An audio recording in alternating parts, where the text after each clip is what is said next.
Usai melewati sidang pra-peradilan, Peggy Setiawan akhirnya bebas dari jerat kasus pembunuhan Vina di Cirebon, Jawa Barat. Pengadilan Negeri Bandung memutuskan penetapan tersangka Peggy Setiawan oleh Polda Jawa Barat tidak sah. Peggy pun kini telah menghirup udara bebas. Tapi ujung dari kasus pembunuhan Vina masih kelabu. Teka-teki siapa pembunuh Vina belum juga terungkap. Lalu siapa pembunuh Vina sebenarnya? Satu persatu kesaksian akhirnya diuji kembali untuk membongkar peristiwa yang merenggut nyawa Vina dan Eki, kekasihnya 8 tahun silam. Tapi salah satu saksi kunci yakni Aep justru dikabarkan menghilang. Sosok Aep ini memegang peranan penting, salah satunya karena Aep ini mengaku melihat Peggy Setiawan dan motornya di lokasi pembunuhan Vina. Peggy pun membantah semua kesaksian Aep dan mengaku tidak mengenal Aep. Aep bahkan sudah tidak lagi berada di rumah keluarganya yang ada di Kampung Pilar Bulak, Kecamatan Cikarang Utara, Kabupaten Bekasi. Aep pergi usai bersaksi dirinya telah melihat Peggy Setiawan di lokasi kejadian saat malam mencekam itu. Pihak keluarga menyebut Aep memang kerap berpindah-pindah karena merantau untuk bekerja, sehingga tidak banyak yang diketahui soal keseharian Aep. Yang sehari-hari dibilang di sini, ya enggak, kadang-kadang ada, gitu, kadang-kadang ya di mana usahanya, gitu, kadang-kadang ya ada di sini paling sebulan, ntar sekali, gitu, gimana, banyak mah kalau ditanya sama dia di mana bingung, gitu. Berarti terakhir ini nggak dapat kabar Aep yang mana? Kondisi ini justru berbanding terbalik dengan 2 bulan sebelumnya saat kasus pembunuhan Vina mencuat kembali. Aep sesekali muncul ke publik meski kerap mengenakan masker. Meski sudah 8 tahun berlalu, Aep tak ragu menceritakan apa yang pernah dilihatnya. Seperti dalam video di akun YouTube Kang Deddy Mulyadi Channel, akhir Mei lalu tepatnya. Dalam perbincangan bersama Deddy, Aep mengungkapkan bahwa dirinya pernah bekerja di Cirebon dan familiar dengan wajah para terpidana kala itu. Aep juga melihat Vina dan Eki dilempari batu dan dikejar oleh sejumlah pengendara motor. Sebagai saksi kunci, Aep mengaku melihat Vina dan Eki melewati Jalan Saladara, tepat di depan SMP 11 Cirebon, di mana segerombolan geng motor kala itu melempari dan memepet Eki serta Vina di malam hari, tepatnya di tanggal 27 Agustus. Aep melihat kejadian ini dari jarak kurang lebih 100 meter, tepatnya dari warung kopi dan fotokopi. Aep mengaku mengenali wajah para pelaku dan DPO karena mereka kerap nongkrong di sebuah rumah di depan bengkel tempatnya bekerja.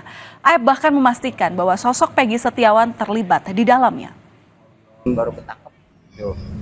Itu dia menanyakan apakah saudara kenal sama orang ini. Ya saya mengenalinya, cuman saya tidak tahu namanya. Gitu. Terus motornya apakah tahu motornya?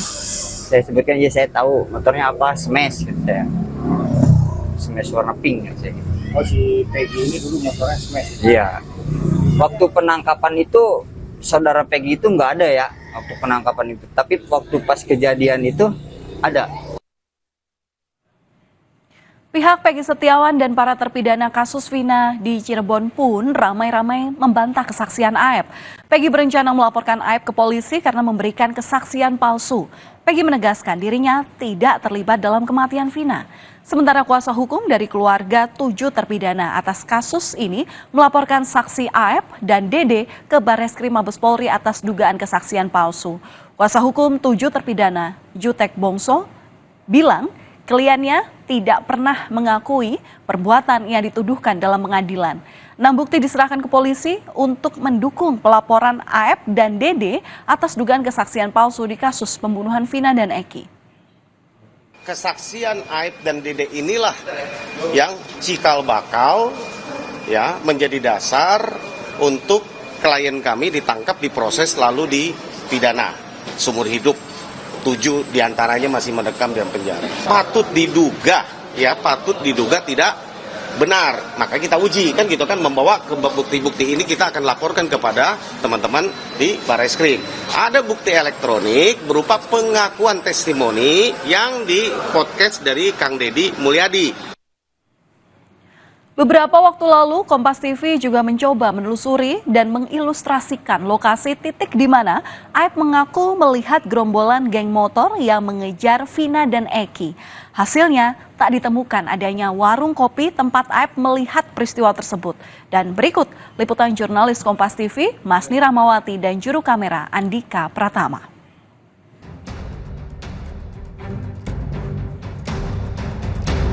Pernyataan Aib yang mengaku melihat Vina dan Eki dikejar sekelompok orang dengan motor dari sebuah warung di dekat tempatnya bekerja menjadi awal penelusuran kami. Kami menelusuri warung yang dimaksud oleh Aib di sekitar Jalan Saladara Cirebon.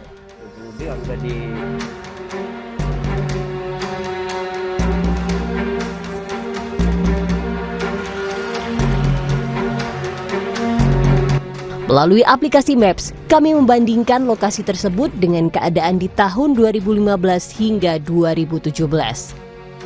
Dari penemuan kami, hanya ada warung fotokopi di samping tempat cuci mobil motor dan tak ditemukan warung kopi.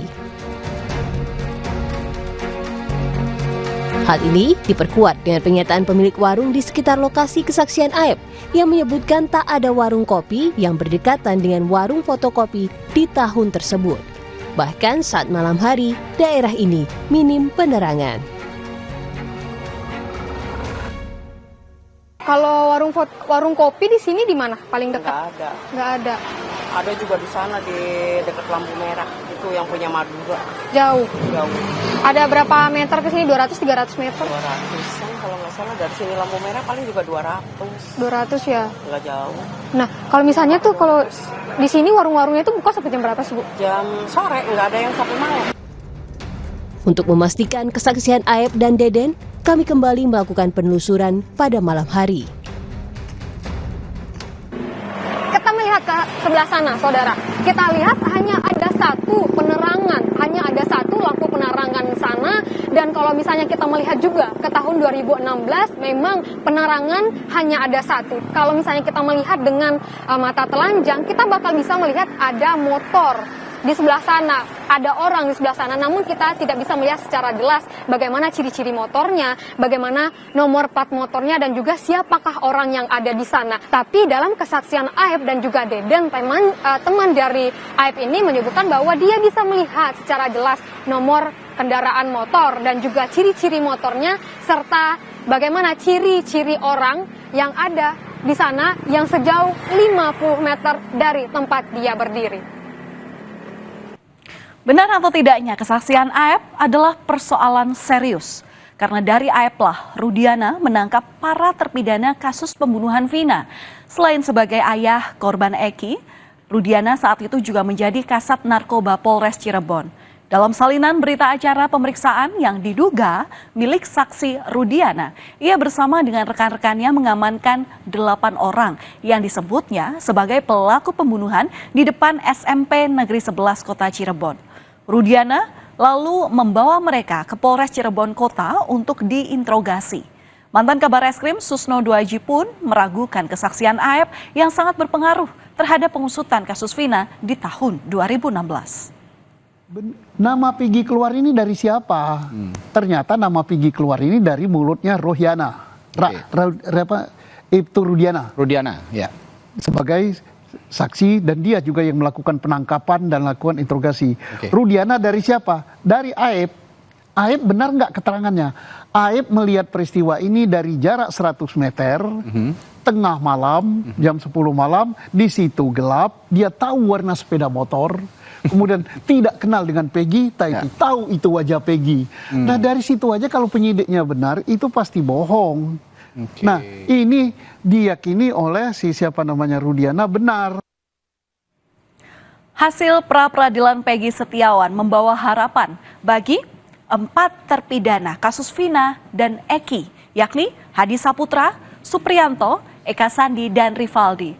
Para terpidana ini berencana untuk mengajukan peninjauan kembali agar bisa bebas dari tahanan seumur hidup. Keempat terpidana ini yakin tidak terlibat dalam kasus pembunuhan Vina dan Eki. Mereka kini masih menjalani hukuman seumur hidup di Rutan Kebonwaru, Bandung, Jawa Barat. Kasus pembunuhan Vina masih menyisakan misteri. Keluarga Vina pun siap memberikan keterangan kepada polisi jika diperlukan. Marliana selaku kakak Vina bahkan mengungkap fakta baru yang selama ini belum pernah dia sampaikan. Marliana menyebut Vina sempat dijemput oleh dua teman perempuan pada Sabtu malam 27 Agustus 2016. Salah satunya bernama Mega. Saat itu Vina mengatakan dirinya akan menemui Eki setelah dari Majalengka.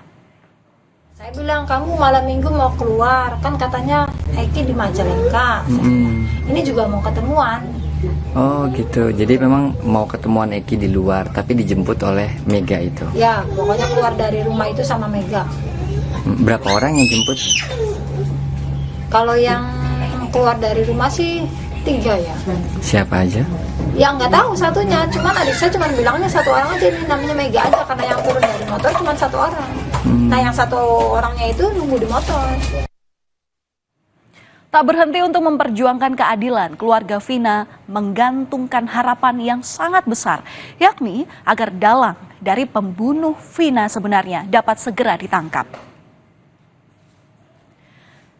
Kami akan kembali usai jeda dengan informasi mengenai seorang terpidana kasus pemerasan nekat kabur setelah mengikuti sidang putusan di Pengadilan Negeri Sarawangun, Jambi.